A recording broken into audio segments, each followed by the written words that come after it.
Hello and welcome back to Live Laugh Luke. We've shit Janet Hamner out and we have got the biggest retired lesbian Norther in someone, the only Brooke Vincent. Woo! Did you like that introduction? It's great, that, isn't it? Retired lesbian. I'm more wondering who's cancelled for me to get the call up. A lot. I was thinking this. A lot of people. We're a few weeks down the line. I was thinking, oh, maybe it's going to messaged. No. I've messaged the dregs as well. I bet you did. You went all around town before you found someone. No, it was the right time for you to come on. Well, how fitting. Are you glad you're here? It I doesn't am. sound like you are. I am. I'm excited. Oh, yeah. It's nice to have a chat, a proper chat, when we're not drunk. Yes, correct. So people that don't know who Brooke is, and obviously me, we've got let me start that again. So me and Brooke have actually got a relationship outside of here. We're not lovers. I'm not a sexist or anything. But my best friend is Brooke's cousin, and that's why we know each other quite well. That's how we know each other. So you just described us before as like the gays. Your name on Ryan's phone, it's called the gays. That's the group chat. Yeah. So like if he says I'm going out and I say who you going out with and I was like the gays, that's what we call you. Yeah. He calls you. What did you call me for the first 2 years? Don't know. What did I call you? You was like, TikTok Luke. TikTok. No, you're under. Shut your fucking mouth. You're TikTok, in Luke. my phone as TikTok Luke. Oh yeah. Yeah, because there's Luke Lally. I've got a few Lukes. TikTok Luke. You're under mine is what you think. Joyful Sophie Webster. No, you're not really. You're under us, Brooke, because I'm actually a nice person. I want to know, Brooke, obviously, going back when you started on Corrie. Yeah. You started... 11 years old. So what was that, 2004? 3. Yeah. Can you remember your audition process for that? Yeah. I remember my mum not telling me what it was for because she didn't want to worry me. So just to put context with people who like child actors, so your mum would get the call then? Yeah, so I went to drama classes. Yeah. And I was on the books and an audition came through and she'd ring my mum and my mum would say, yeah, she'll do it or no, she won't, whatever it was. She then said to me, you've got an audition. Mm-hmm. So I went to the first audition for just a regular part. I didn't know who it was for, what it was for. Is that the first time you've ever gone to something like that's a set, like? Yeah. Do you know what's so funny? My Ryan loves this story as well. When we was in the reception, Beverly Knight walked past. I didn't know who Beverly Knight was at the time, but Beverly Knight walked past and said, she was talking to someone, she went, hi, darling, we must do lunch. Definitely, I'll see you soon. I've got to go here. And I am obviously not from a well-spoken place. So I sat there with my mum and I went, oh my God, Mum, she's really posh. I was like, they're doing lunch. I was like, it was like worlds away from anything that I'd ever known or heard. So we went, I did the audition, and then after the second audition, they said to me, it's for Sophie Webster. And did you watch Coronation Street as you were growing up? Yeah. Oh God, yeah.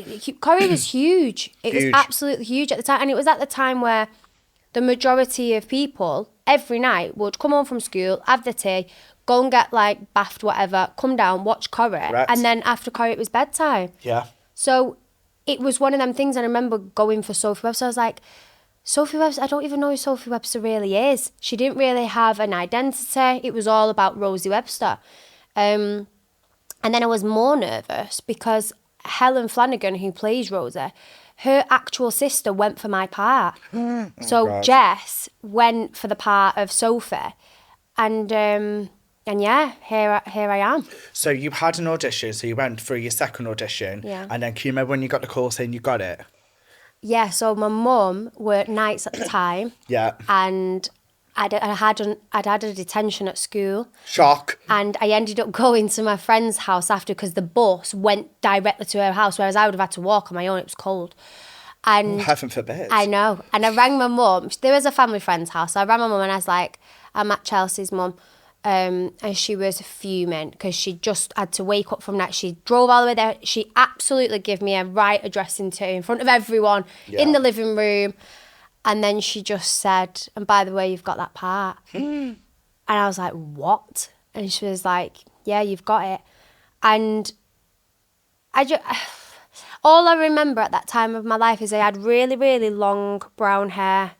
no fringe, nothing. And they made me cut it to a bob with a fringe. That was all I really remember. But also being completely petrified because I'd just started high school that year. Yeah. But it was good because I'd already got my friends, I'd already settled in. But it was like a massive, obviously, shake-up. Was school weird? No, like, I feel like I went to an all-girls school. Okay. And I think... Is this why you were a lesbian on Corrie? Maybe it had something to do with it, I don't know. Yeah. No, went to an all-girls school, and are you okay? Sorry, Are you ill? I don't know. I can't afford to get ill in this festive period. neither can I. I don't know what it is. Do you want some water? Don't worry about me. Coughing over my speech. You carry on. Have it prepared. No, I went No, go on, carry on. But no, I went to school. I did school normally. I need to look into that, I think. I had my friends. So it was just normal. It was just something that just became something that was part of my life. Did everyone treat you any differently, did you find? I feel like, not that I was probably aware, I was more, a lot of people when I was younger wanted to batter me because I was on Corrie and I thought I was hard. I don't think it's because of that's that, what babe. they it's said. Because of your mouth. I was timid then. Were you? Yeah, I was. Can't imagine when I was that. younger, I was, and even now when I'm in situations where I don't really know people, I kind of... You're similar to me, that. No, you're not. That's why I love going out with you, because you're not. Yeah, but I fake it, babe. I just think that a lot of my time from being a teenager with being on Corrie, I was very nervous about how people would perceive me. I didn't want to be like loud because A, I am loud, but B, I didn't want them to think, oh, she's just loud because she was on Corrie, or she thinks she's mean because she's on Corrie. And like rumours, I remember one girl saying to me, do you get paid £500 every time you say the word and? And I was like, no. Like it's just wild, and like kids just make up stuff, don't they? I just think it's not even just that though. I think even if, like, say, real day life, I've had someone, like, say, come up to me and say to me, oh my God, I love your videos. And I'm like, oh, thank you so much. And then they say, you're very different in real life than you are on a camera. And I go, because on a camera, it's 10 seconds of your life that you're going to really ramp up. And obviously you want to make people laugh. Yeah. So I'm not going to be like, way, like this all the time. So someone's saying that, you're a bit like, oh, I'm not always going to be... I think it was strange as well because there was no social media really when I got Corrie. Everything was like, it was literally like another world for me as well, like being there. Like I just felt like I used to step into this world where I can't explain it. I just felt so lucky. I just felt so lucky that I was in that position to be with the people that I was with. Mm. But yeah, I do think it made me a bit more timid. I think when I go out with the girls, probably on maybe the last year or so, I've got better at it. Mm-hmm. But for a long time, if we'd go on girls' holidays or we'd be out and my girls are like rugby players. We're very loud, boisterous, not very demure, not very cutesy.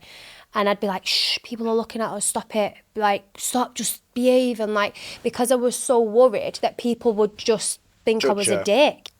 I understand completely what you're saying because I feel like sometimes if you are, say, known, or if you are known online or you are known on the telly and you're with a group of people that suddenly start being something, you're probably the only person that's going to get blamed. Yeah. Because you're the only person. They remember. Yeah. And because you'd be like, well, fucking Brooke. Yeah. I met her friends. One of them is a dickhead and she did nothing. Yeah. It's so funny because I think there's things that I look back on now. Like in school, I was the class clown and I still am the class clown, but that's just how I've always been. I like to, cause some chaos and be a bit fun and have a laugh and stuff. And I've just always been like that. And I just think that for a lot of time of my life, a long period of time in my life, I've just always thought there was something that I should be changing. Maybe I'm too loud, maybe I'm too much. What if this person doesn't like me? And I think as you naturally get older, you just think, who cares? Yeah. So with Corrie then, can you remember your first scene that you did? Yeah. What scene was it? I was in the garage. I had a pink bubble coat on and I don't know why, but my voice was so squeaky. I was like, can you help me with my spelling test, please? Stop. I swear to God, it was so high-pitched. I was with Alan Halsall, who plays Tyrone, and I was with Mike Lavelle, who plays Kevin, played my dad. That's crazy, that. When did you... Because obviously, back in the day where soaps were elite, I'm not saying the soaps aren't. No, soaps I are know, great. yeah. But when they were at, like, the height when you joined us in, like, 2003, the viewing figures, 15 million? Easily, yeah. If not every single day. Yeah. Looking back, like, 11-year-old, and you're exposed to 15 million people, when did you realise, like, your life has completely changed? Because there must have been a situation where you've gone, oh, actually, it's a bit different now when I do go out. I think I can't really remember life before, Corrie. Can you not? No, I can't really. I think my mum was really good with me. She still is very much at just putting me in my place, but my mum never let me get anything more than anyone around me. I remember when I went to college, my mate Charlotte worked at River Island, and obviously all my money went into a bank account. So I kept saying to Mum, I need more money for the week, Mum. And I was going to college, and she was like, well, you've got your bus fare and you didn't. I was like, but I need more. And she called Charlotte, and she was like, how much do you get for River Island? And Charlotte was like, get this much. She went, right, you can have the same as Charlotte. And I was like, Charlotte, you could have fucking upped it a bit. Jesus Christ, I smoke. You don't even smoke. I have to buy 6. But just at the time, like, my mum, we didn't have anything super fancy. You know, we just had our normal lives, and I just think, it's just been normal to me to grow up like that, I suppose. How did your mum find it? Because obviously she is probably seen you before Corrie and after Corrie. Have you ever spoken to her about it? No, we just like, I think with anything, innit, you look back over the years, you think, oh my God, we did that, or we went there, or we did this, and we met that person. I think it just all obviously like builds you up to become the person that you are. But my mum always says, and I don't take it for granted, I'm really lucky to be, you know, in the position that I'm in, and, you know, with the flexibility that I have in my life. So I never take that for granted. Because obviously you would say that you actually did grow up on the screen, didn't you? Like, you grew up on telly. Is there anything that you found was like a pressure for yourself? Would you feel anything? I feel like, and always felt like, Helen got the brunt of it. Oh, really? Always. I think Helen was very pretty. She just was so set on what she wanted to do. Yeah. She's always been super strong, super independent.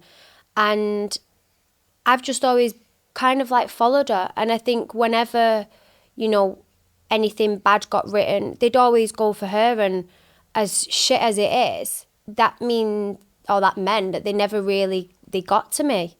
So I just kind of like, and I didn't really do anything. I was a bit boring. I'm a bit boring, you know what I'm like. I only go if I have to go. Yeah. I'll tell you a funny story. I was like 15 maybe on holiday, and I was in that era of like teens where your boobs started growing and like your body was changing, and I was in a bikini, and this lad came up to me.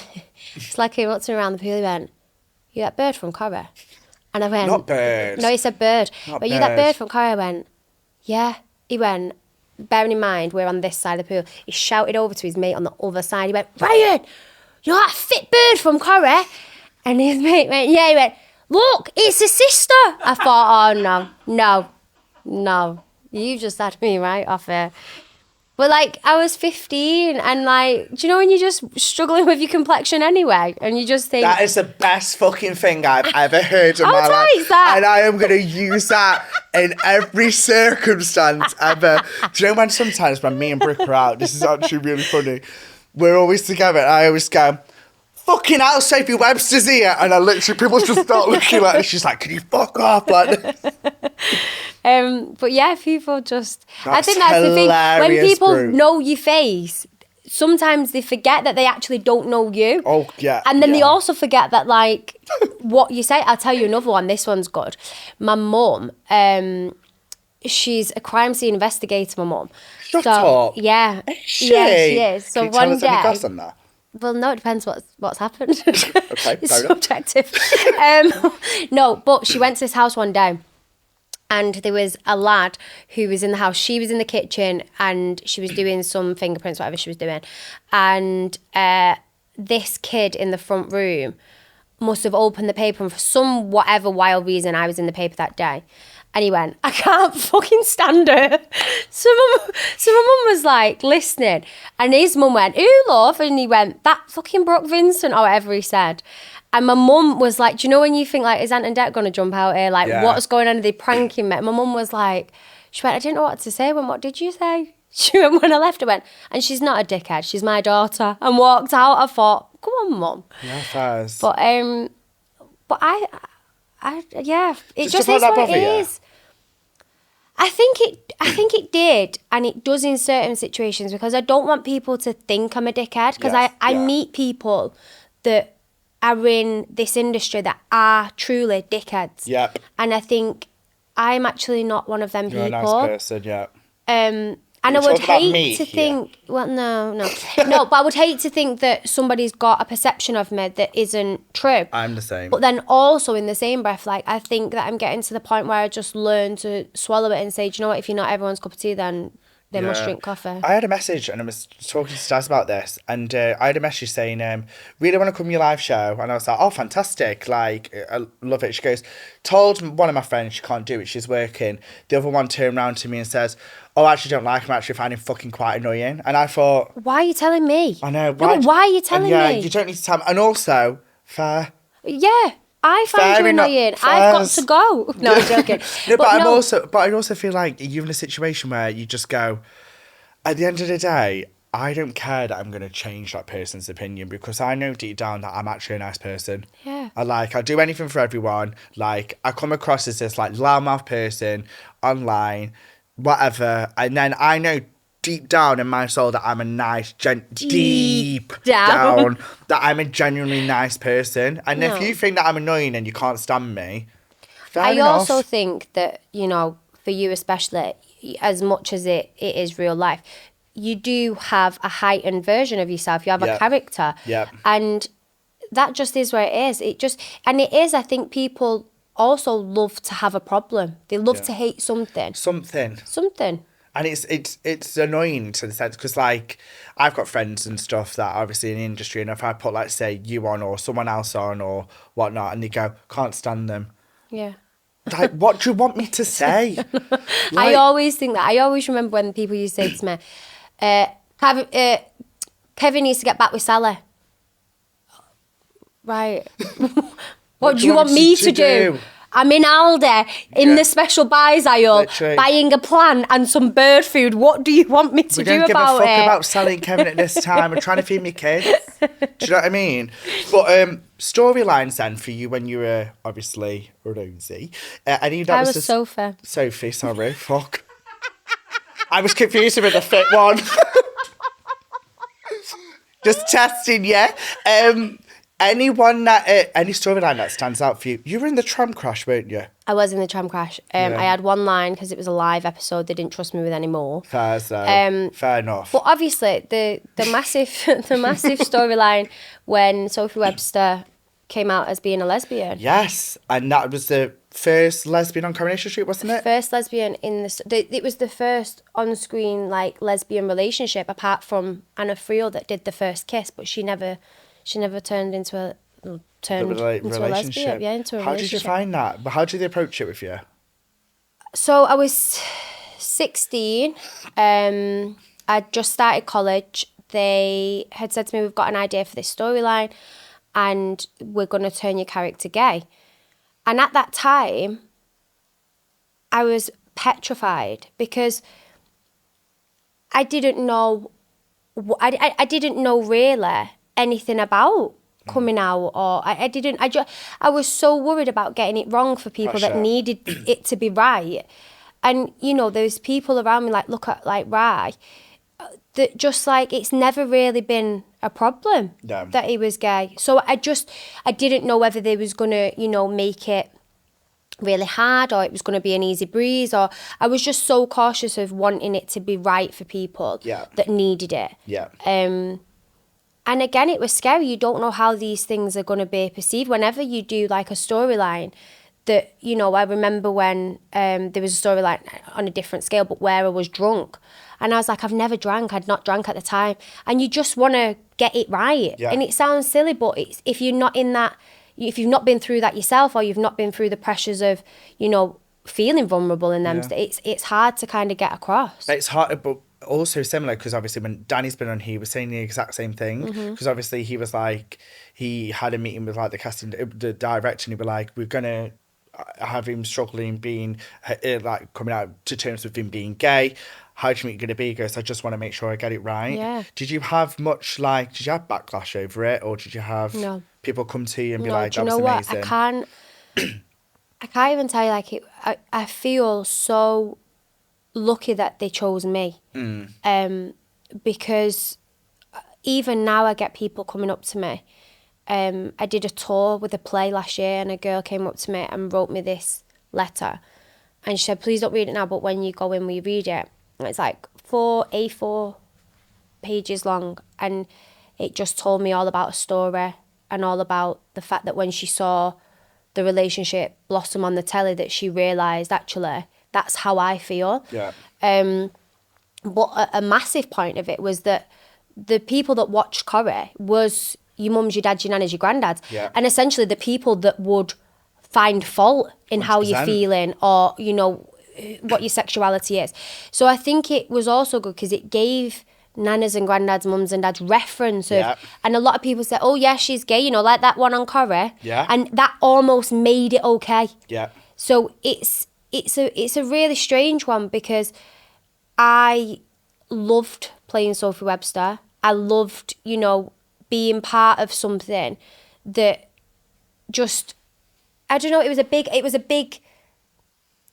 cake, and I was just the cherry on top of it, really. I didn't do any of the work. I just delivered the lines. Yeah. So I can't really take credit for that. I just felt really lucky to be part of it. Yeah. And obviously you've had people come up to you, and it's similar to Danny. He said that you've had people come up to you. That must be worth its weight in gold when people say stuff like that to you. You forget, like, that was my job. So whether they put something in front of me and said you have to say this or do this or whatever, but that storyline affected people. That storyline, you know, resonated with people, and that's their day-to-day life. They could have been struggling with that for years. Yeah. And because it's now on mainstream television at prime time, it's now deemed okay.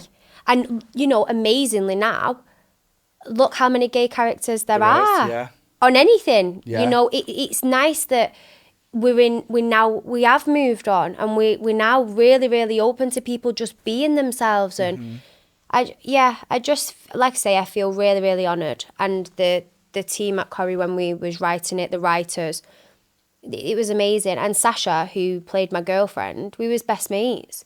So it just worked. Yeah. It worked. And I think as well, like, even we just saying your first lesbian relationship on a soap on Coronation Street, you just got to think now, like, saying 20, 30 years time, and someone asks that question, you're part of history. It's wild that, if you think about it, isn't it? Yeah, you are bigging me up here, actually. Yeah, I don't normally do this. I am part of history, kids. You are. Part of history. You are, if you think about it. Yeah, I suppose, listen, like I say, I can't really take a lot of credit for it, because I just did my job and did the lines that they was giving me, but I do really, really feel honoured to be part of the community. They let me in. You all let me in. We kind of Bits and bobs. Well, when we was at Pride this year, we was at Pride, obviously, in Manchester, and Tracy was like, go on stage. I'm like, why am I going on stage? She's like, they'll love it. And I'm like, no, they won't. They won't love it, because that gives me shivers. And in that moment, you was like my little support system. He's like, I'll come on with you. Yeah. And I'm like, because it's just so hard to get it, to get it right, to get your words right. You want to say what you need to say, but it come across right. Oh, do you know what though? She went on stage and she did this like speech, and it was really good. I went on stage and went, gays rule, bye. But like, I just feel like I don't essentially see the fun side of it, because I know how many people struggled with it. Yeah. And, like, you can say what you want and do what you want. Yeah, because it's, for me, obviously, I'm part of the community, whereas you want to go right because you're an ally. Yeah. And there's a lot of pressure when you did do Sophie Webster for people to look to you to, like, oh, how can I... Well, you've got to think, you've been part of people's coming out story. Yeah. I think as well, you know, the stereotypical lesbian that people, you know, was perceived as was, you know, you must have a shaved head and you must look like this and wear this. And I think even that, like, who do you think you are? Like, anyone can just shut up, can look how I want. I think everyone's a bit bi. Do you? I do. Bye. I genuinely think that everyone's a bit bisexual. I remember... I remember asking someone who I thought might be gay. And I said to him, if you could choose a boyfriend, how would he look? And he went, but I'm not gay. I was like, no, but how would he look? And he described somebody. And then I remember asking Kian, I said, if you could describe someone who you'd want to be your boyfriend, what would they look like? He went, fuck off, Brooke. And so I just was like, oh, okay, then I'd say that. But I do genuinely think that everyone's a little bit bi. You think? Spidey fingers, maybe. Yeah. Would you ever kiss a girl? You have kissed a girl. But it's essentially the same as kissing a boy, isn't it? No, well, no, it's not. It repulses me. Have you ever kissed a girl? Yeah, I've had sex with a girl. Yeah. Who the hell has had sex with you? It was way back when I was really ugly as well. So whoever it is. Oh my God, have you? Yeah, 2. Do you think Disgusting. that they're sat with their mates and you're topic of conversation because you know that Luke, I've slept with him. But can I just say though, my willy went in, it came out floppy. It was right. Let's not now. This is too much for me. I'm not good with the sexual talk. It was bullshit when you say the sexual talk. Only on other people. Fairs. Thank you. Yeah, it was a very, very weird experience. I tried it. I didn't like it. I felt a little bit like that when I ate mushrooms. Fairs. You probably not the tropical mushrooms, just mushrooms in pot noodles. That's why I went. We could probably do that. No. It was not for me. But however, I did nick a girl on a night out recently. How was that? It was all right. It was all right, but kissing's different. Touching a vagina is very different. Can we move on? Okay, it's right. My bum's a bit tight. I you know what I'm like. I can very rarely talk about it. But you say this, Brooke. But within our friendship group, you talk to someone about it. This is not our friendship group. Well, these 3 cameras here are not part of the group. So you left Corrie in Corrie. 2019? 18? 2019. Yeah, and then it was because you were pregnant. Because I was pregnant. Yeah, 2 beautiful boys. Yeah. How do you find being a mum, love? Because they are wild. They are wild. The boys. I feel like they were put on this earth to really fucking test you. Oh, mate, they was put on this earth to humble me. Yes. Let me tell you. God thought she's doing quite well. And then all of a sudden he thought we need to pull her back a bit. Yes. Here's 2 boys. Being a mum is one of the wildest things I've ever done because my kids, they are feral, they're chaos, they're boys, they like to fight. And it's a bit like taking wild animals out and then seeing if they behave. Yeah. It's a little bit like that. But you say as well, you've got 2 boys. One of them is all you. Yeah. One of them is all Kian. Yeah. Do you find it sometimes when, like, all you speaks and you go, fucking hell, that was good, and I can't tell him off? Yeah. Do you? Do. There's times where I get in trouble for laughing. Kian always tells me off for laughing because I can't help it because I think I'm not good in these situations. Anyway, the other week, we called a family meeting. So this family meeting was called. I'd already messed up because I sat on the couch facing the 3 of them. So Kian and the 2 boys was on that couch and I was on this couch. Now, I'm fully exposed there. I've done it wrong. So he starts talking to one of them. And then as he's turned, we started talking to Max. As he's turned to Monroe, Rose just like looked at him and he's gone, but that just tickled. So I was like pretending to tie my shoe over here. I'm like pretending to see if the radiator's on. I'm like, it's just wild because how are you supposed to discipline someone that you find really funny? I reckon my mum struggles with that with me. I do. Do ya? I do. And I think when you've got more than one child as well, you do have to pick your battles. But when I was younger, right, I used to get slapped because obviously I used to misbehave. But sometimes when my mum used to hit me, funny. I used to laugh more. No. And it used to psych her on more to slap me. Yeah, no. So I used to go, ha ha, she slapped me, I went, ha ha, it doesn't even hurt. She just bang, bang. It's the doesn't even hurt business. It's true though, isn't it? I just think it's like, listen, every day I wake up and every day is different. Literally every day is different. I normally wake up with me and Kian, with both the boys. They get in the bed in the middle of the night. So they creep in, yeah. Yeah. But have you got a big bed? Because them boys are getting big. Super king size. They're getting big, them boys. They are big now. They are big. But it's comforting. And like, I am so torn between like people saying, you need to get them in their own bed. It's really annoying because it is. But then I'm also torn that there's going to be one day that they're not going to want to give me a cuddle. Yeah. Willingly. Faz. So, and I love them. I mean, well, we hope you would. I know, but I just feel like in the morning especially, there's nothing better than giving your little baby a little squeeze. Which one do you prefer? I don't prefer any of them. They're both absolute nuisances. But I prefer Monroe to get in my side because Mexi's got big curly hair and his hair normally now, because he's so big, goes on my nose and it's tickly. So he always gets in with his dad on the other side. You prefer Monroe? I don't prefer Monroe. So you started your business as well? Yes, so B. That's right. Planners. How come you did that, by the way? Oh, so I did Dancing on Ice. And at the time I was doing Dancing on Ice, I was doing Corrie. And what? You lost. I came second. I didn't lose. You didn't come first, though. I know, but it's better than third, fourth, fifth, sixth, seventh and eighth. Yes. But it's not better than Jake Quickenden winning. Jake Quicken Skates did come first. That's what I've always called him since. We saw him. When did we see? Pride of Britain. Pride of Britain. We saw him. He went, oh, here's he is. The winner. Yeah. Quicken Skates. But, and you're competitive. Well, I was with him because he really wanted to bloody beat me. And he was actually really good. I want that good, to be honest. If you came second, babe, you must be quite good. I do truly think that it was the lesbians that got me through. Well, I think it was the people. It was the Mohicans, the shaved dads. No, it was the Websters. It was the people that who messaged me saying thank you so much for supporting. I think they was the ones that got me through. Yeah. Okay, Faz. So the planners then? The planners, sorry, yeah, the planners. Sorry.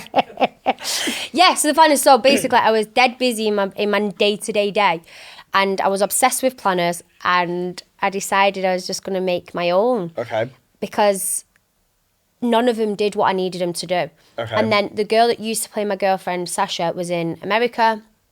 And I said to her, I've ordered this planner. It's $100. Don't open it. Don't write your name in it. Don't touch it. Don't do anything. Just bring it back to me as you found it. So she brought it home for me and I was looking at it and I thought, right, I'm going to do my own next year. So you copied it? I made a better version of it. But mate, I basically had this bright idea, did it, but when I say I did it, I completely just like winged it. I remember I'd ring printers and they'd say, oh, what paperweight do you want? And I was like, sorry, I can't hear. I was like, sorry, let me just ring you back. Put the phone down, I'd type in what I'd want. I'd go to supermarkets, I'd find different weights of paper. I was like, right, that's the good quality one, I want that one. And I'd ring different ones, and whatever they asked me, I'd then go and do my research and come back and ring them again with all the information until I got to something that I didn't know. And then... Good way of doing it, that. Well, it is, I would have gone, what would you recommend? Yeah, well, I probably should have. But I think as I've got older, I've learned to be okay with asking other people for help. I feel like when you start something off, you think that you should just know everything, the ins and outs of everything, and that's just not possible when you're not from that industry anyway. And then, yeah, basically I made this planner and then I didn't get it proofread. So it went out to all these people. Of course you didn't. Of course. And it went out and it had 7 weeks in October, 4 extra days in November. Like, it was just chaos. Like, utter chaos. How many did you print? 1,000. 1,000. How much was that then? Waste? Well, no, because what happened was, Amanda, who's a family friend at the time, I said to her, what do I do here? Because she was in that industry of, like, she used to do like P&Ls and like spreadsheets and stuff that I just way above my head. And she said, well, you can either do a reprint or you can give people vouchers and say you can get 5% off next year. I went, no, I need to do a reprint. I was like, this is my first one. So there was like people that had bought like 3 for the daughters that ended up with 6 and not knowing which one was which, because I like had to message people and say, all of the people, I said, I'm so sorry, there's been a misprint in your planner. Here's a new one, and sent it out. And then it got to the final bill, and the printers at the time said to me, can we print our logo in there on the back sheet? So I was like, yeah, okay. And when they've gone on to do it, they've knocked a notes page off the back, which realistically the notes page doesn't make a difference because I already had 4, there was just meant to be 5. But because it's not what we signed off, Amanda was like, well, we're not paying for it, it's not what we've asked for. So she basically like scrapped me a 10 grand bill. I know. Yes. And if it wasn't for Amanda, like, I don't know where I would be with Also Be, because you'd be back on Corrie. I would be. But I had the kids. Do you know what I mean? Yeah. I set it up, I then had the kids, and anyone with a business, well, I won't be, don't want me back. No. But anyone with a business who's got kids will tell you, like, your kids just take priority every time. Fair play though, she fought on her feet and did that. Yeah, she did. Yeah, she did. She's amazing.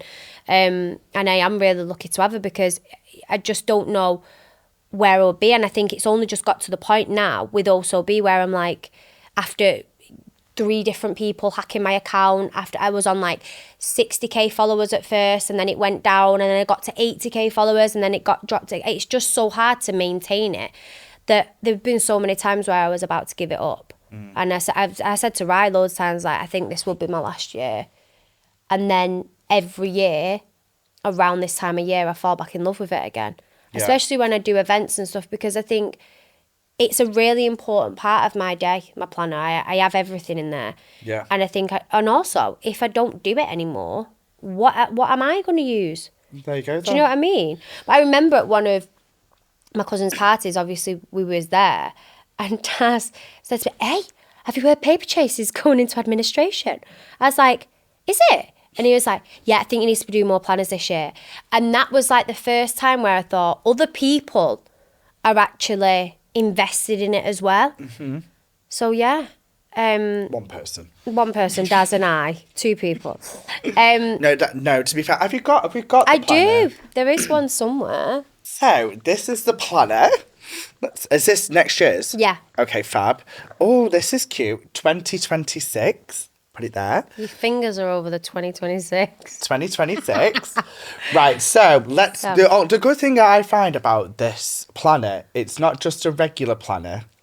It's an M&S planner. No, it's it gives you like motivational speeches before like the month, which I actually really like. So if we're going to go to October because it's my birthday and it's all about me, go on. Go on. No, okay. Go on. Am I interrupting you? No, right, it's yours. You sell it. October is about embracing change and finding beauty in transformation. Just as the leaves fall and the air turns crisp, let the month remind you that the change can be a beautiful journey. It's time to pull out those big coats and get ready to snuggle in. The darker mornings and evenings are back, signalling our hibernation stage, but I feel like we're ready for it. This is one of my favourite times of the year, when the fire is... when the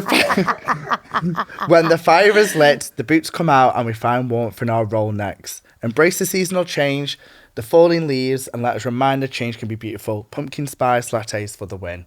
There you go. Did you write that? I do write them, yeah. Oh, that's really good, that. Do you know what? The first quote, I think this year will resonate with you. Okay. Because for a long time... that first one on the first page. For a long time when I've been writing quotes, I was very much like, oh, get up, make a new business and be punctual and do this and do that. And then my nana passed away. And I was like, I read my own quote after my nana passed away and I thought, shut the fuck up. I don't want to do that. I'm just about getting through the day. I don't want to go and make a new change and tie up loose ends. And I did actually want to speak to you about your nana, but I don't want to really touch more on it because I don't know how far in the grief process you are, because we lost our nanas around about the same time. Yeah. Me, you and Daz pretty much lost our nanas at the same time. How are you dealing with it? I feel like I'm at the stage where I can talk about it without feeling like someone's punched me in the throat. Yeah. For a long time, I felt like someone was punching me in the throat every time I had to speak about it. Yeah. But I think the random thing with grief is that, like, it comes on to you at the most randomest of times. Oh, 100%. And, like, when we was in the taxi, do you remember we was coming back from London? We were coming back and from we NTAs, literally had, like, a full 360. Oh, thank you. Sorry for making Is this from McDonald's? No, I did though. We literally had a full 360 of emotions that day. And I think the thing is with grief is it's just so much love with nowhere to go. I hate it. I'm going to say this. I'm going to put it out there. I really don't like it when people say, oh, they're always with you. I hate that speech. They're always with you and they'd be proud of you, because I think I struggle with it, because I think my nana, she probably would be proud, but I don't feel like I'm taking a proudness from you. Yeah. And do you know what I mean? I also, one thing that really fucked me off when it was 2 months in, was someone went to me, oh, it's your nan's time to go, wasn't it? And I went, no, it fucking wasn't. And I went, first of all, she wasn't ill.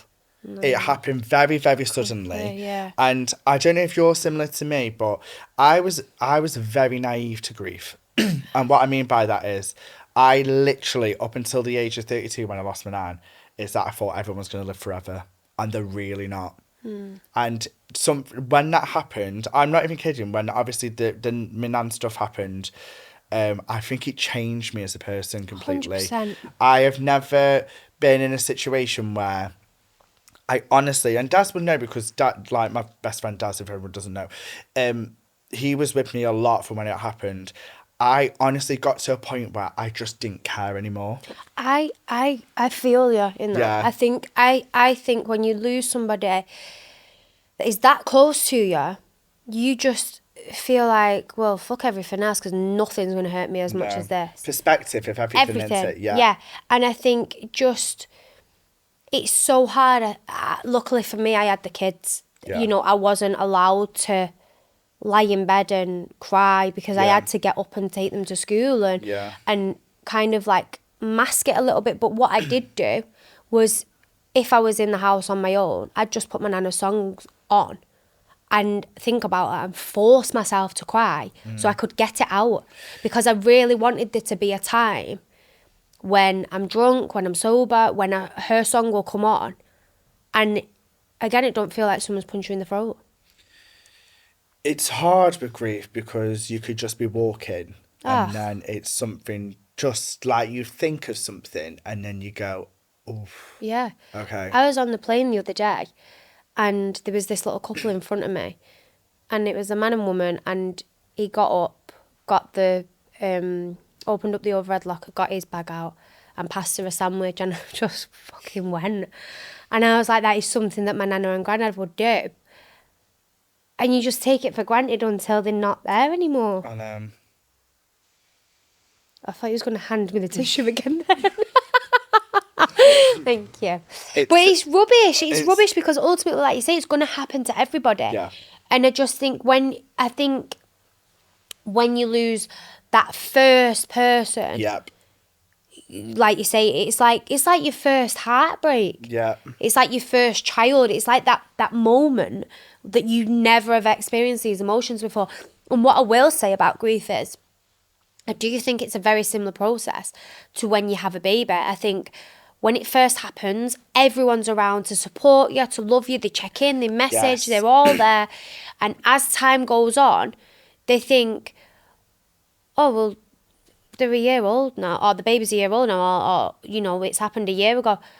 Right, well, once they've got the first out of the way, right, okay, well, we're 5 years in now, why are you finding it difficult? Whereas it is stages, it's a process. Yeah. And I think it's just one of them things that you can't really explain it. It's just once you've been through it, you've been through it. And it's, do you know what it is though, like as well, I find it really, and I don't know what's happened with me and in this last year, and you'll probably resonate, but I really find it difficult to cry. Do you? Yeah. I love crying. See, I cannot cry. And I mean, like now, I can talk about my nan, and something inside me just goes, no. And I don't know what it is, and I really struggle with it, don't I? Like, for the first 4 months, I was a mess. I couldn't get out of bed. I can remember screaming on New Year's Eve. This is a bit TMI. But I would remember screaming on New Year's Eve because I was on the phone to my mum. She was in Stoke. I was in Manchester. We had a bit of a house party. And we were on the phone together, and we were both crying because we were like, we're going into another year. She's not here. She's not here. And I can remember bawling my eyes out, and Daz was with me, and he was hugging me. And I felt bad for Daz because he was going through the exact same thing as me. And that's the last time I cried over it. And I can't cry since then, and I don't know what it is. There's something inside me that's just gone, no, there's no more tears. And I really want to cry. I just can't do it. And I don't know if it's just me as a person, because when I spoke to my therapist about it, we're really deep here. When I spoke to my therapist about it before my nan died, and I said I really struggle to cry as a person, I really find it difficult. And he said to me, you cried so much when you were younger, because of bullying and stuff. Oh, cool. He said to me, he said, you cry so much when you're younger, you now don't cry anymore. Because you say to me, well, old Luke cries, new Luke doesn't cry. And that's how I've... It's weird, isn't it? Therapy is weird because I feel like they piece together all these things that ultimately don't make sense. Yeah. So, like, I say, you know, when I was talking about being on Corrie as a kid before, my therapist would say to me, why aren't you doing this? Or why are you not going there? And I was like, I can't go there. She's like, why? I'm like, because... And she's like, because Corrie made me bigger without me essentially doing anything, I then felt that anything that I had to give was too much. This is her words. Yeah. And it does resonate with me because I think if I can let somebody else go on that stage before me, fine, do it. But I always remember I was I was Gretel in Hansel and Gretel. I was always doing the school talent show. Before I was on Corrie, I was always I remember going to Butlins and winning a holiday for winning the dance-off. Yeah.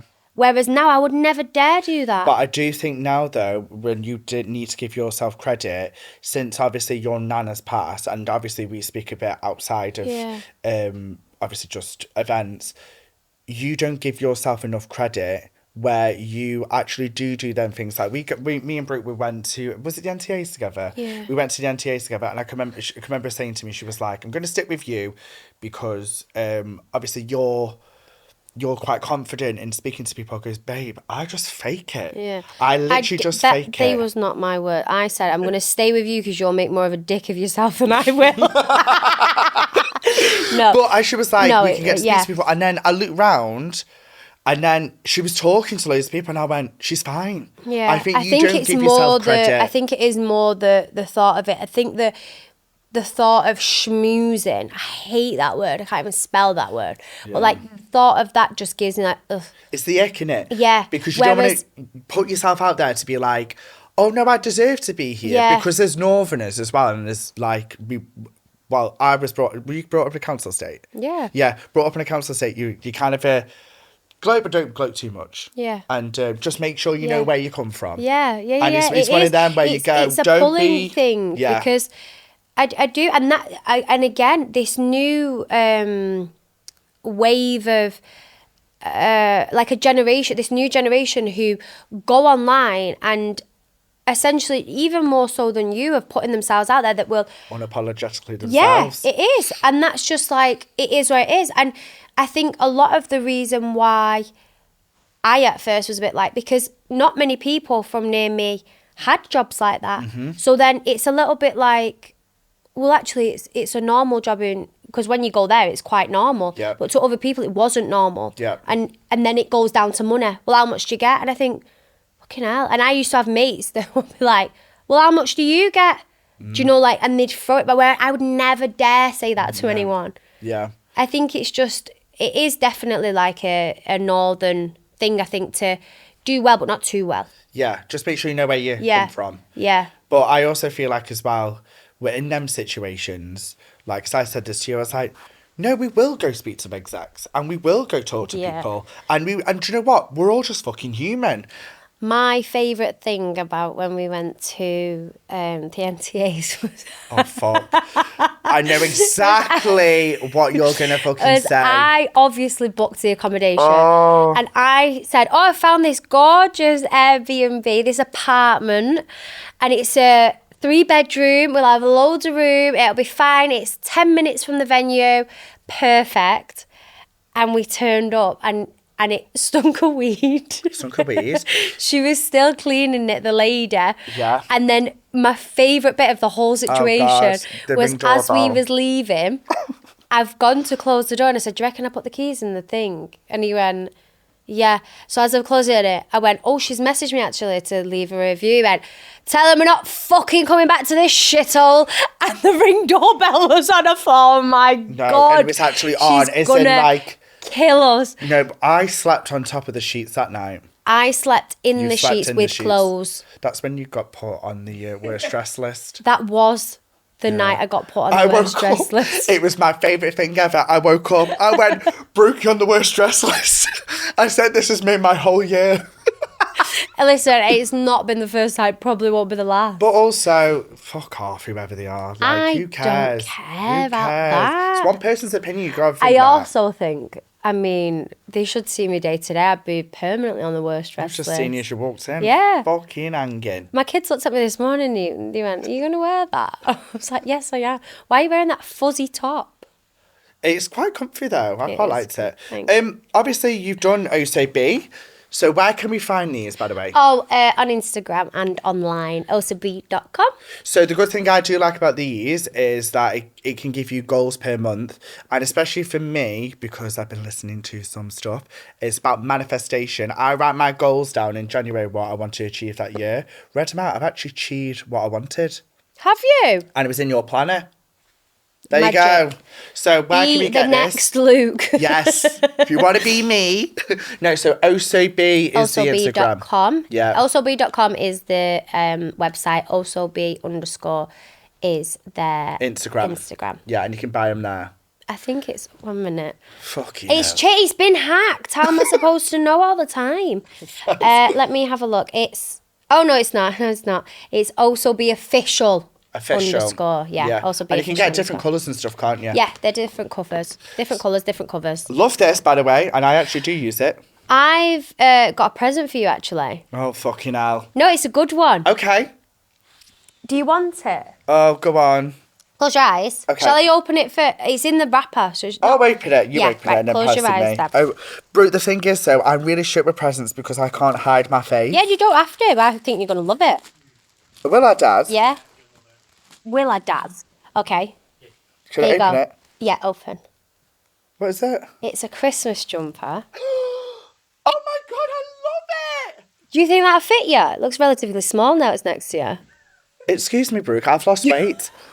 I mean, you might have to keep going. I love it!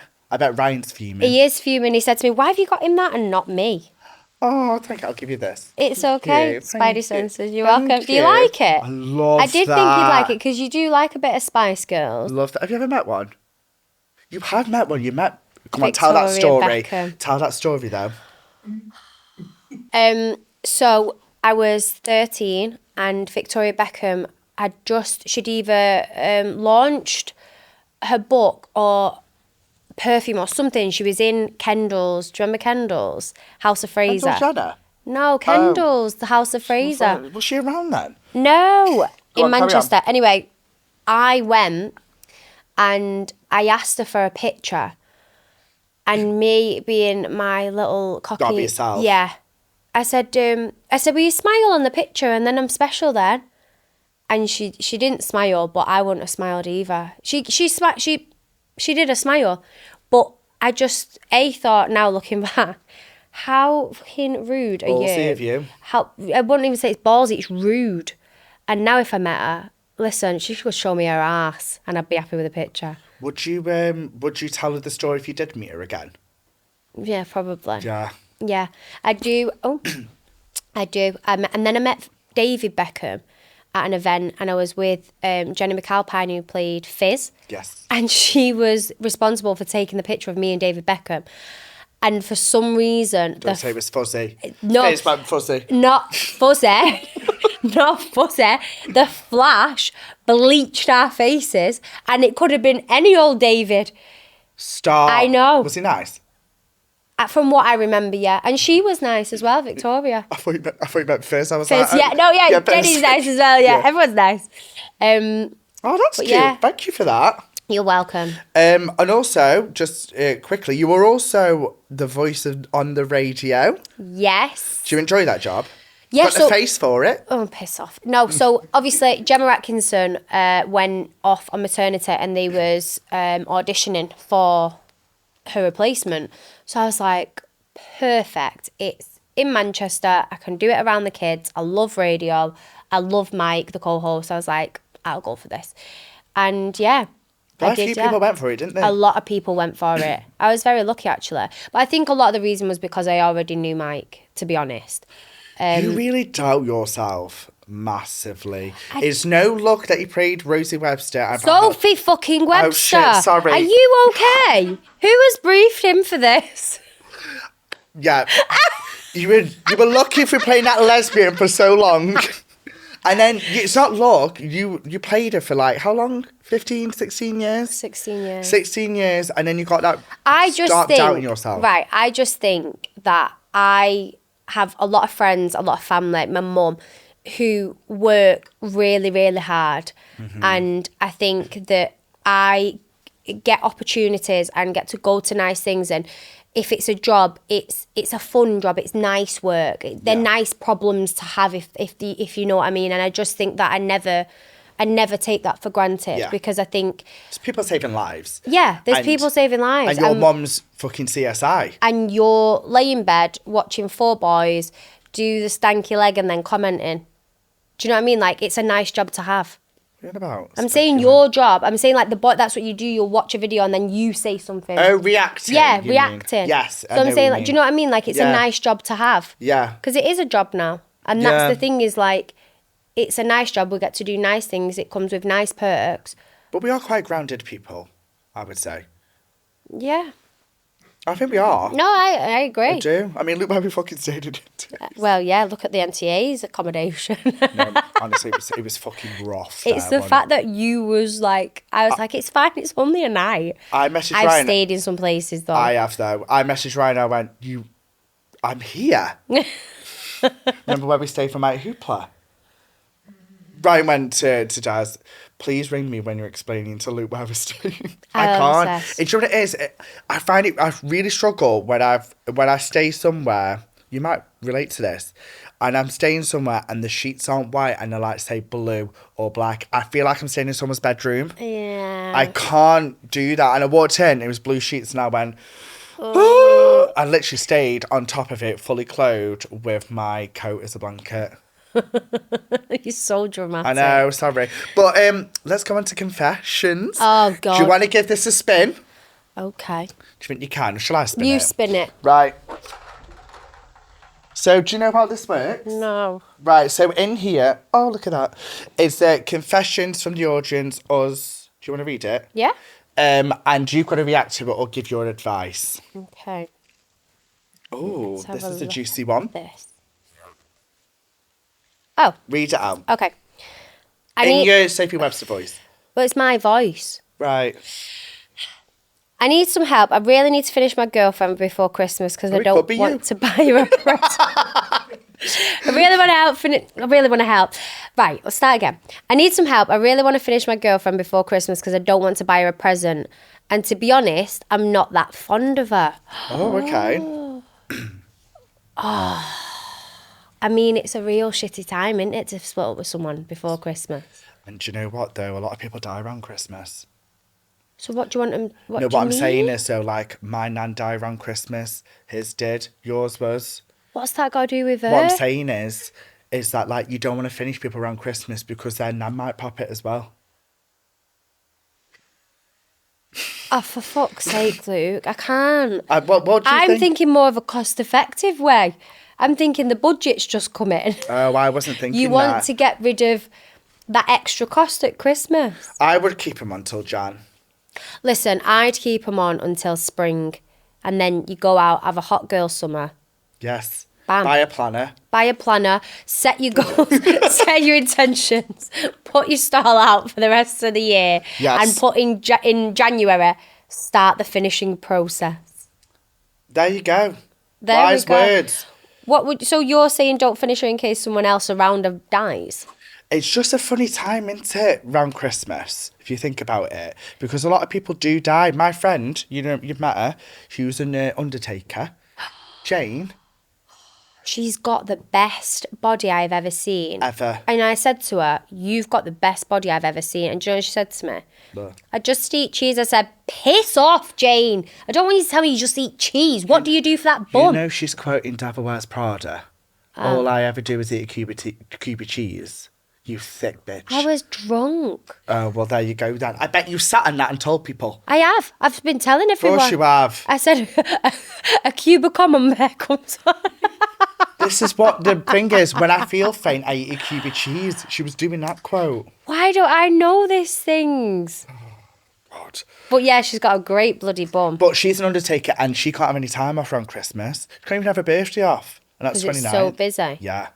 The fridge is packed full. Sorry, I don't know why I'm laughing. The fridge of people are packed full. Oh, I thought you meant her fridge of cheese. For fuck's sake. I cannot with you. Right, let's move on to a game. How do I get this game? Please. Let's play a game of Brooke or Luke. Brooke or Luke? Yeah. Sorry, there's a fly. There's still a fly. It was on your... Why? It's on my fringe. It's on the fringe. This fringe, you're dying to get rid of this fringe. I hate it. Your Games. Sorry, no. The way you say my name. Yes, we were just talking about this. Brooke. Yeah, my name is Brooke, but you call me Brooke. You always have, but I don't want the good listener to think that I'm called Not the good listener. Brooke. It's my accent because I'm from Stoke-on-Trent. Brooke or Luke. Let's right, do it. So grab a little whiteboard. Brooke or Luke. Which one? Purple. Okay. Thank you. So I'm going to say a question and we've got to write on. A bit like Mr. and Mrs. Correct. Oh, okay. You write your name if you think it's you. You write my name if you think it's me. And I know exactly who you're going to say for this one. Okay. Who is the biggest diva? You write down. Ready? Yeah. 3, 2, 1. Yeah. So I do understand what you're saying. It was do you? It was the Are we now going to dissect this answer? It was the NTAs, wasn't it? I don't think that's just a one. Okay. I think there's been numerous occasions. What else is it, do you think? For the listeners. For the good listener. For the good listener. What is diva-ish about you? There's a lot. I can't think. Good. There's just... the NTAs was one of them. I just think you're more of a diva than me. Oh God. I remember... when we was going to go to Nelly Furtado and you tried to turn the whole group around from going to Nelly Furtado because we only had... the whole group there. We had no ticket. No, we didn't. We had one less ticket. She blagged us. Do you know she's not been paid yet? No. Manchester... She's owed £150. No. No, she's owed money because you didn't pay for that ticket. Oh, piss off. No, it wasn't me. It was. No, but... they said we're owed one more ticket and they haven't paid for her. Because of you. No, so basically, just put into perspective. Oh my God. Brooke only comes, she doesn't come out, to be fair. She's only come to you've only come to Pride once. We had one less ticket. I wanted the group stay in Canal because someone was going to get left out. But as I said to Luke, as he was turning the whole 12 people against the idea, if there was one person that wasn't allowed in that venue, what are your bets that it's going to be you? Brooke, how long did it take us getting that venue? It did take a long time. It took us an hour and a half to get in. Yeah, it did. Because we had to go, no, There is our tickets. We all just needed one. And I said to Brooke, I said, this is you, this is. Yeah. With your fringe. I didn't have a fringe, I scrooged. And then you went home straight after. I watched Nelly and went. Yeah? You're like, see you in a bit. Bye. Bye. So, yeah, you're the biggest diva. No, you have what you want and you. you've done. I reckon, I would love to know what Ryan thinks. Oh, definitely you. Do you reckon? Yeah. Okay, first. 100%. Go. Right, you need to think about this. Okay. Who is the funniest? Right, I think before you start scribbling 4 letters, you need to really, really dig deep into that little cold soul of yours and tell the goddamn truth. The cold soul is projection of funny. I'm unsure. Right, you ready? Yeah. No! I've with you for another line that you've put a kiss. Does this mean we're both self-obsessed? I think that you're completely delusional. I have never had one person come up to me and go, do you know Brooke Vincent? What a scream. I've never had one person that has not come up to me and said, do you know that Luke is fucking well annoying. No, they said funny. They didn't. No. Ryan thinks I'm funny. Right, listen. Your cousin Ali thinks I'm funny. Listen. And I cracked a joke with you when we were at... One time. Listen, I'll give you credit where credit's due. You've made a living out of making people laugh. But not you. But not me. No, but if you're going to have it right. Right. Have it right now. Okay. And we'll scribble waiting. again. We'll let you have another chance. Who is actually the funniest? Out of us two? Yeah. Who makes the group laugh more? Me. There's a lot of things I am, but delusional is not one of them. Me. No. Daz. Me. No way your bread's buttered. No. I don't laugh at you. You do laugh, though. You laugh at me when we're at home when I say random shit to you.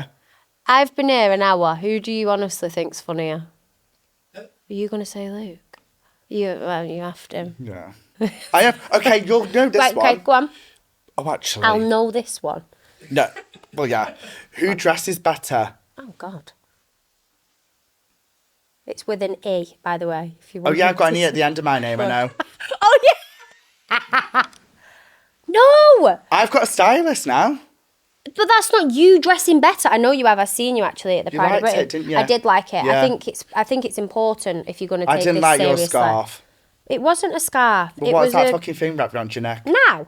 No. Oh. In Pride of Britain. It was the same. It was like a sash. Actually, Brooke, you were on the worst dress list twice. You wasn't even on the list. I was. Or the good list. I was. You didn't even have your picture taken that day. I did. Get me another question. Right, so it was me. So the score is Luke 3. No. Okay. You might want to answer this. Who's got the most money in the band? Oh, fucking hell.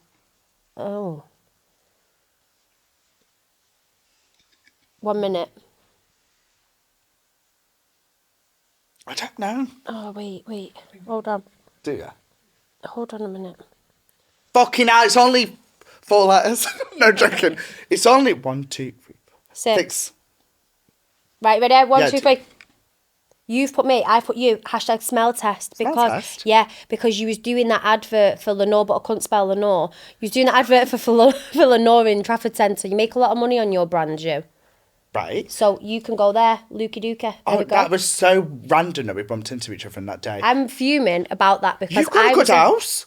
Yeah, well, I'm never going to say I've got more money than you. Do you know what Plus, this means? We're humble. Yeah, it does. But also, it means if I say I've got more money than you, then you'll make me get the taxes. I've got every taxi. He has. Literally every taxi. I use that all the time with you, Els. I always say, you get a taxi, I get you a drink inside. And she never fucking does. Who's the better actor? Oh, God. Here we go. Suppose. Brooke or Luke? Good game though, isn't it? I've started putting a kiss. Oh, good. I'm glad you've gone with that. Yeah, but I do act more than you at the moment. You act a fucking goat is what you do. I am the goat. Yeah, but what I'm saying is I act a lot online at the moment, if you think about it, with the characters that are doing. Well, what characters are you doing? Well, thanks for looking at me social media. Well, what are you doing? I do an influencer, pretend to be Matthew's mom. I like you. No, I tell you what, you do good. Go on. And you can have the crown for this. The teacher. You're a good teacher. Thank you. Yeah, I'll give you that. Okay, so that one. Who does Ryan prefer the most?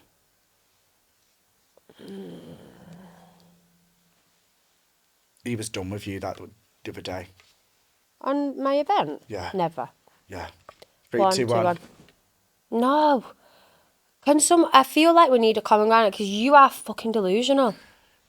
First of all, I'm not. Second of all, he was way done with you at your event. You had him traipsing that box through the kitchen. You do K's funny. And how funny that we both end with a K and an E. I mean, it's not that funny. Okay, so this one. Who can handle their drink the best? I don't know. You were actually quite good the other day when we went out. That's in fucking comparison to your mate. No. I think I can drink a lot. You can drink a lot. I'm a one spouter. I'm not. You got pissed very quickly at Pride. Yeah, I did. I had a ball at Pride. It was so good, wasn't it? I had a ball, but I wasn't sick and I didn't fall over. So I can handle my drink. No, okay. So who can handle their drink the best? Me. I'll give you that. Yeah. I need to give you something. Furs. Oh, I've really fucked up there. Elaine the pain. The pain. Good game. Good game. Have we got more? We've learned. Shall I give you a question? Go on then. Okay. Let's think.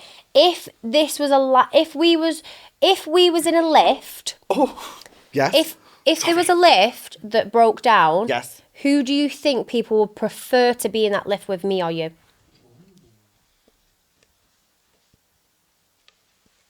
Obviously. I would crack a joke. All you would go on about is your kids. We said this the other day. If we did the jungle, right, me and Brooke, I would know for a while that I would have to have my hammock next to her, hold her hand, and just take her away to the Bush Telegraph and dry it, because all she'll do is cry. I wouldn't cry all the time. I feel like Angry Ginger the other day, like you have a moment where you cry. But I'd just go into the shower and just pretend I'm showering and cry. No one would ever know. Oh no, I don't wear a bikini now. I've had 2 kids. I wear a swimsuit. I have an all-in-one. Do you? I have a scuba suit. Are you joking? We're done with the game now. Oh. Yeah. That's all, folks. Why don't you put bio so B? No, mind. No, we're plugging too much. Right, are you ready? Okay, maybe not. Go on. B, that's right, brilliant. Thanks for that, Brooke. Go on. So, confess your sins. Shall I give it a spin? I'm going to read this one. Because I want to. I didn't read on the last one either. What should be yours? Ah! Yes. Right, hello. Sorry, I'm getting it right for the next person. Did you never do that in school? That's like a really good trait to have. You used to give the shit whiteboards to people that you didn't like? Yes, I did. And then they used to say to you, can you make sure you clean the whiteboard for the next person that uses it, please? I knew someone who used to lick them. Yeah. But I did go to a Stoke-on-Trent school, so it does make a lot of sense. Okay, Brooke. I think this is yours, isn't it? Is this yours? No. Okay. Not really a confession, but I really, really fancy you, Luke. What? I have tried to message you before on Instagram, but you didn't reply. So I tried to message you on Facebook, but you didn't reply. What the fuck? Is there any meet and greet tickets left as I finally want to meet you and greet you? Help. The call's coming from inside the house. I wonder if that's a boy or a girl. Well, I don't know. I have dabbled. And I have had sex with 2 girls. Are you jealous, Sophie? I'm actually quite alarmed. I was going to say I would be alarmed as well, because in less than a few days you've got a meet and greet that's available to buy. Yes. No, it isn't. It's not available to buy. It's sold out. If whoever's wrote this wants a meet and greet with Luke, let me know. Pay me the money. I'll get him to the venue. You can walk in and meet him. No, because if I die... around Christmas. You'll then become the funniest. What are you doing with this? I'm going to unpack that in therapy, I think. Have you ever had anything weird like that? Have you ever had anyone saying, I've just seen you go in your house, Brooke? Don't know why I did that voice. No, I haven't actually. Everyone used to go for Helen. No one cared about me. Oh, fucking violin. Oh. I'm quite, yeah. I'd be a bit... I didn't like you need to be security on that day.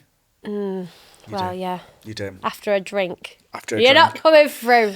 Okay, so I'm going on to my favourite part, which is all about me. So I'm going to ask you questions that I really want to know. If you want to answer it, answer it. If you don't, this podcast is not going out. Who was the biggest dickhead on Coronation Street? Oh, God. Alive or not? You're going to hate this. Go on. There isn't really one that, from my interpretation. I get on with everyone. I've got one that I met. Who? You know, I told you. No, you're not saying that. I'm not saying it. This is what I'm saying though. Different interpretations. Yeah. I would never call them a dickhead. But they were horrible to me. There you go. Yeah. So no one? No one. Okay. Love this one. Will you pay per episode or salaried? I think people would like to know this. So you paid per production day and per episode. Mm-hmm. But the last few years I was there, they average it out on a year and then they split it and I got paid monthly. But you're classed as self-employed. Good wage? Yeah. Yeah. If old episodes come on the telly, do you get paid? Yes, but like 50p. Oh, really? Yeah. So how would you know? How would that come in? It comes in like it might come in as like £100 and it's been added up from the year. From the times, yeah. Okay, fab. I think what everyone wants to know is when are you coming back to Coronation Street? And also, there's CorrieDale, and I heard a rumour that you're coming back for CorrieDale.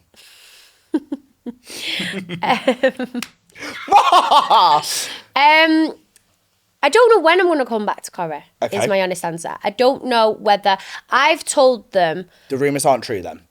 The rumours aren't true. I've seen them a lot recently. I went and did a tour for Kian's family there the other day. We seen them at the NTAs. I think at this point they're probably thinking, will you just piss off home? Yeah.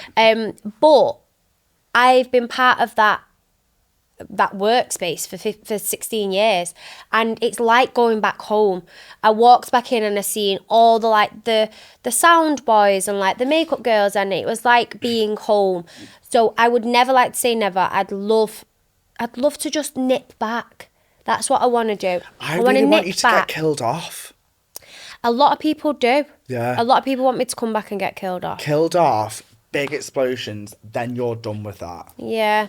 It's hard, isn't it? Because I think it's always like, it's essentially like having a job that you're super, super comfortable in. Yeah. And I think one thing that I really struggle with now in my day-to-day life of obviously doing whatever I'm doing is I don't always feel challenged. Mm-hmm. And I think in the past I've associated busyness with success.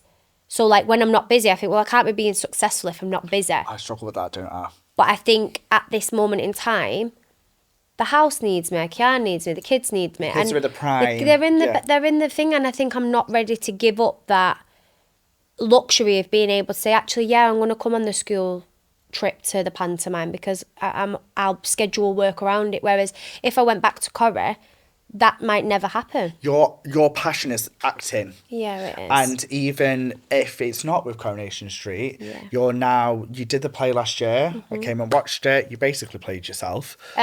She was very bitchy. She basically played herself. No, it was really good. And then now, obviously, bigger and better things that are happening for you. I already said to you, 2026 is your year. Claim it. Right in your little fucking planner. We said this though a few weeks ago, and I think obviously when people get when people get a certain interpretation of you, me, whoever, I think obviously when it's like us on the train or sat in the back of a taxi and you're having these conversations, I think one massive thing that we subjectively, we here now, have decided to start doing is also putting ourselves first. 100%. And that is when I feel like we, again, subjectively, while we're sat here, have seen a change. I said this to you, and I genuinely think it's since our nana's passed. I agree. I genuinely think we both have just gone, and I said this to you, I can't remember when I said it to you. Maybe it was when we were coming back from the NTAs. It's about time we put ourselves first, because for so long it's been a case of, not sure I can do that, not sure I think I can do it, I haven't got the confidence to do it. And nothing is going to hurt us more than what we had to deal with that situation. Someone's going to say no to us. We've dealt with fucking rejection most of our life. Do you know what I mean? Yeah. We're not going to feel that as shit as we did when our nanas passed. So it's about time now we say to ourselves, no, I'm going to fucking go for it. I just think, I feel like for anyone that's like thinking, oh, should I put my... I think as the second you start putting what you want to do first, that's when other things open up. And have you noticed that? Yeah, have you? Yeah. Especially this year. Yeah, I agree. Yeah. Because we've had conversations when you've gone, I'm going to make this decision. I went, yeah, I think you should. Yeah. I feel like if you already in your mind think, I think I should do this, you should do it. I agree. Take a risk, guys. Take a we'll risk. be doing therapy sessions, Brooke and Luke. Yeah. Sort your life the fuck out. Luke and Brooke. Brooke and Luke. When's your birthday? October. The 7th. What year? You're older than me. Well, there you go, at Brooke and Luke. Right, okay. BBL. So, what is the wildest story you've ever heard about yourself? Any wild story? Like, you know, when Corrie's at his absolute peak. Because you were like, say, early 20s, paps, all that shit.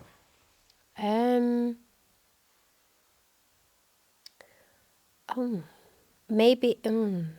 I don't know. They always speculated I was dating someone. Like, that's what I'm saying. Like, I was in that era where if you'd go to a club and somebody was there that was known, you was automatically seeing them. Yeah. But I don't really know. Probably when someone said to me, do you get paid 500 quid every time you say the word and? Yeah. But wild. Was that press? No, it was a girl from the school down the road. What's your feelings about going on the worst dress list every single time? Not every single time. Come on. Drab. Jesus Christ. Yeah, what did you call it? Drab. Drab. My granddad actually said to me, I didn't like you in that suit, love. I think a lot of people in this world, especially that do these lists, have an interpretation in their head of what, like, a girl should look like. Do you know what makes me laugh? When someone puts you on that list, you've got to think of it's just that one person. Oh, 100%.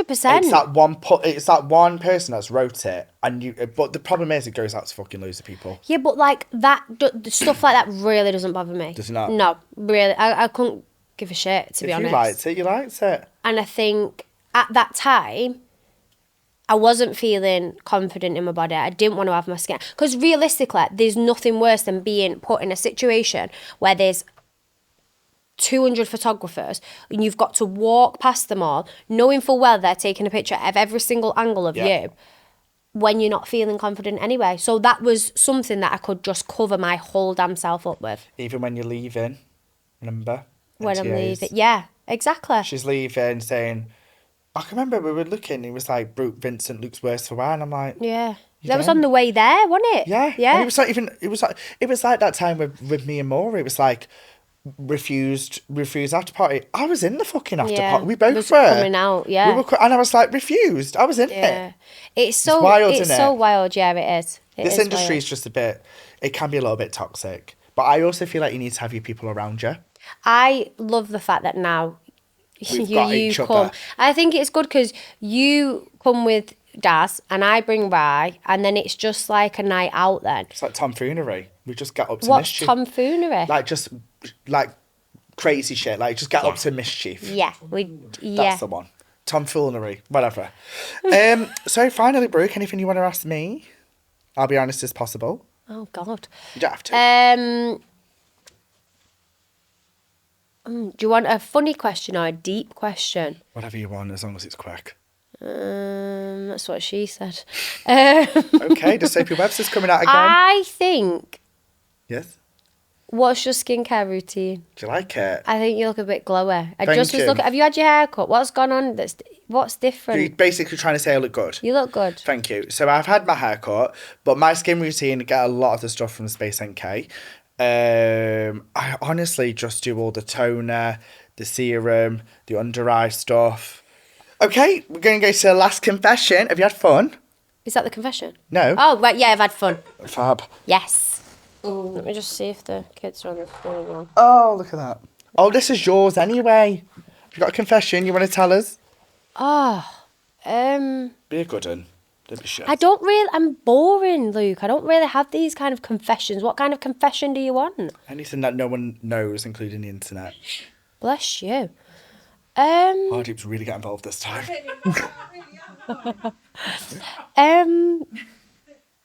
Luke, I don't know. Say laughter.